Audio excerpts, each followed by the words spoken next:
guys, welcome back.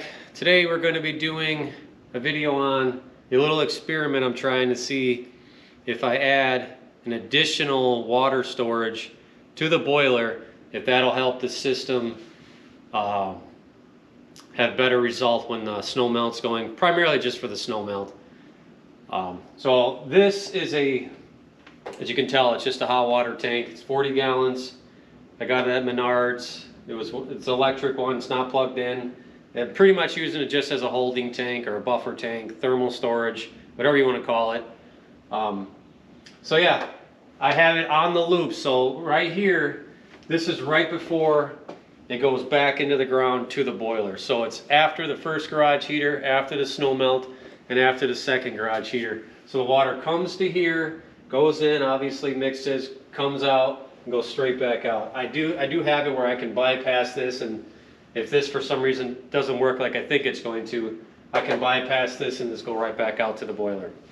So my initial thought process was, when I turn the snow melt on, we'll say the boiler's at 180 degree water, right? That's what's coming out to the heat exchanger. And when I run the snow melt, I usually have the main garage here and then the second garage turned off, just so that gets priority. So when that runs, we'll say the water's 180 degrees, getting mixed, or not mixed, but into the heat exchanger, it's robbing, because this gauge right here, when the water eventually reaches back here, if it's not running, we'll just say the boiler says 180, this right here will say like 178, right? I turn that on, this gauge will drop, and I kid you not, to around 100 degrees. So it's robbing 80 degrees off the heat exchanger. So then every second, I have 100 degrees going back when that's running until the glycol temp rises, and then that number comes way up. But it takes a long time for that to happen. So when I do that, the boiler, and I usually turn on the snow melt when it's in a burn cycle. I usually hit it when it hits about 180 degrees. So I have it set at 175 to 185. When it hits 180 degrees, I turn it on. And it'll usually get to about 182 degrees, and then it'll slowly start to drop. So I did a few tests. So my goal was to see if I can get the water to mix here first, right? It will slowly start going back to the boiler at a slower rate versus just 100 degrees, right?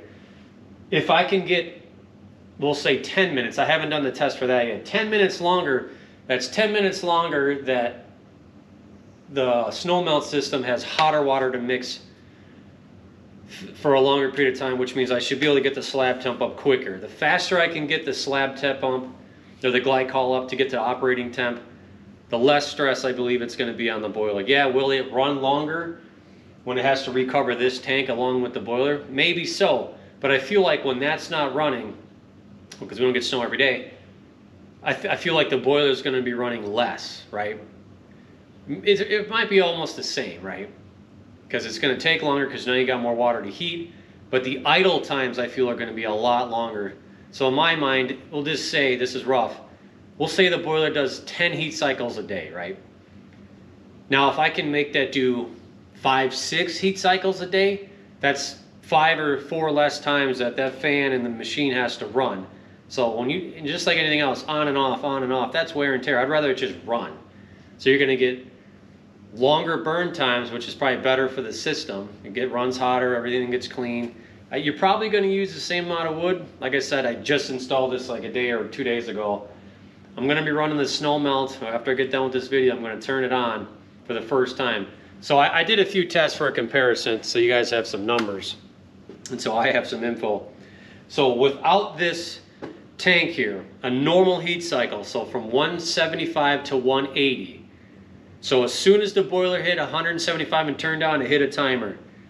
It took exactly 20 minutes to go from 175 to 185 and shut off. That's without this, right? So I added this tank, let this get up to temp, and remind you, I had the garages off and the house was off when I did this test, so there was no real fluctuation. The wood's all roughly the same. They had a lot of wood in there. So I added this, same scenario, Same roughly temperatures. I know there's going to be variances, but it is what it is. I let this tank get up to temp. I let everything fluctuate like 2 times. So this tank was up to temp. In a normal heat cycle now, with this included, took 23 minutes. So from 175 to 185. Now, obviously it was really windy when I did the test, so it was a little colder, but that don't matter because it's water lines in here. It was the same temp in here. I let everything be the same. Took 3 minutes longer when I added this, so that's not that bad. It's actually better than I thought.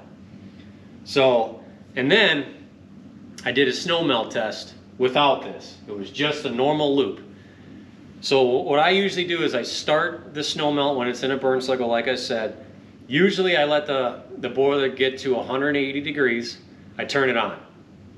And it'll roughly get to, it'll climb to 182 and then it'll start dropping quickly.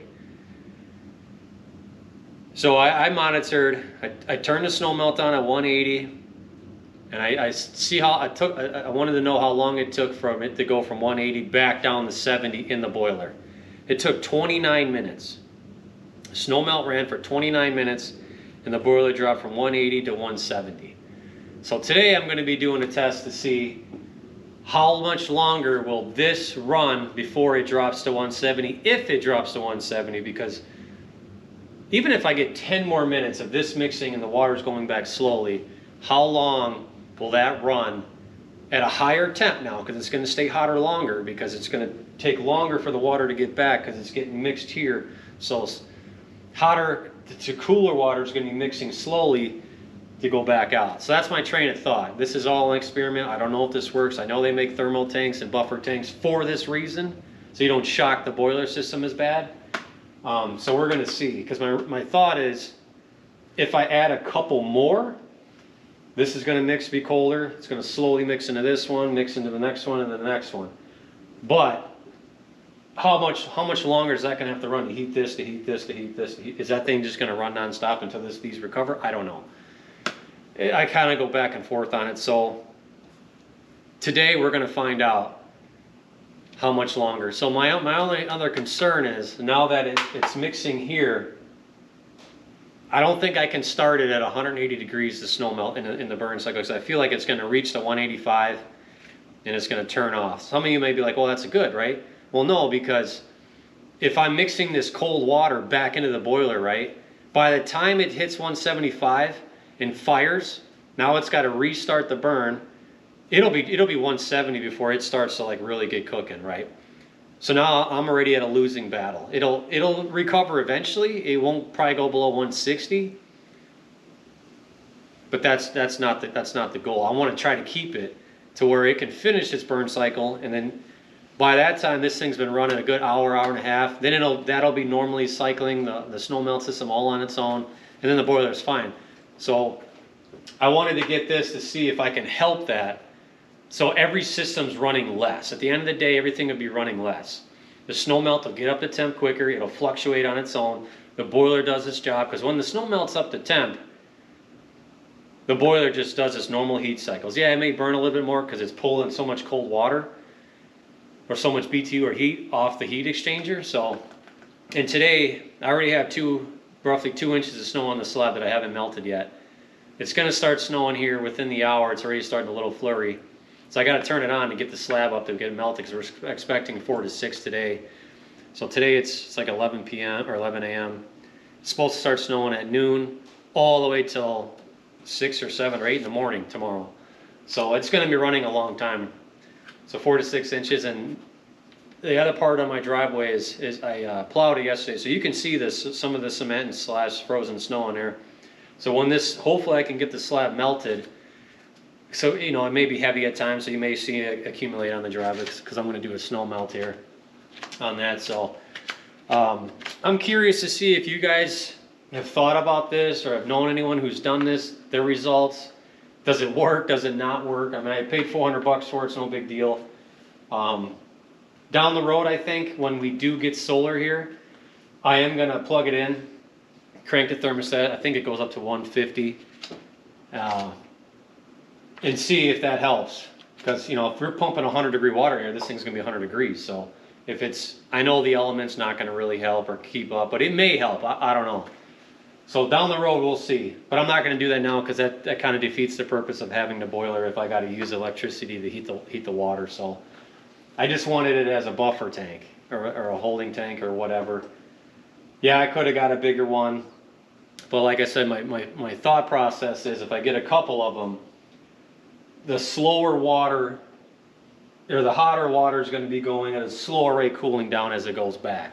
So the plan is, like I said, this is just for the snow melt. But I do feel that when these tanks are hot enough, it's going to leave that boiler at idle mode a lot longer. So it should be running a lot less. The burn cycles, like I said, maybe longer. That I'm not sure. So we're going to do a test today because I'm going to leave the snow melt run. I'm not going to touch it. I'm just going to let it go, and I'm just going to I'll make sure I got wood in the boiler and see how it does, and yeah, we'll go from there. So I just have it plumb like normal. It goes, the water coming back goes through the cold, comes out the hot, and then it flows right back to the return loop. So I will be putting a gauge here eventually. I mean, they're expensive. They're like $60 a piece. But I wanted just to make sure this, if it worked or if it didn't work. I think it will, but I do have a gauge going back. So I will be able to tell. I do know when the garage turns on and the other garage turns on, it robs about 45 degrees. Depends how cold it is, obviously. So 45 degrees every second is getting pumped back after it hits both these if they're both running. If the main one, which is a way bigger heat exchanger than the other one, that robs about 30, 35. So, give or take. So yeah, this tank will eventually be 30 degrees colder than everything else. But it's mixing a lot slower. So that I've noticed yesterday when I actually had this up and running after I had everything filled and topped off, the idle times were a lot longer. So, but I'm not sure. Like I said, it's going to take a week or two to see if this helps or hurts the wood consumption. I think it's going to be roughly the same, and I'm not sure. If the garages ain't running, I feel like this, when this is up to temp, like just like the boiler is, I feel like I'll be using a lot less wood because now I have more water capacity. I could be wrong, but we'll see. I will be doing a test to see garages off. I did one already. How long will the boiler run or hold temp if I fill the boiler? I'm going to do that again. I'll have the garages off, just the house. It's kind of a scenario if we go out of town for 2-3 days. Can I just fill the boiler and walk away for 2 days? I know that, you know, it could clog the nozzles or whatnot, but whatever, that's all a scenario that could happen at any time. So, but yeah, stay tuned. I'm gonna turn the snow melt on here shortly once the boiler hits a burn cycle.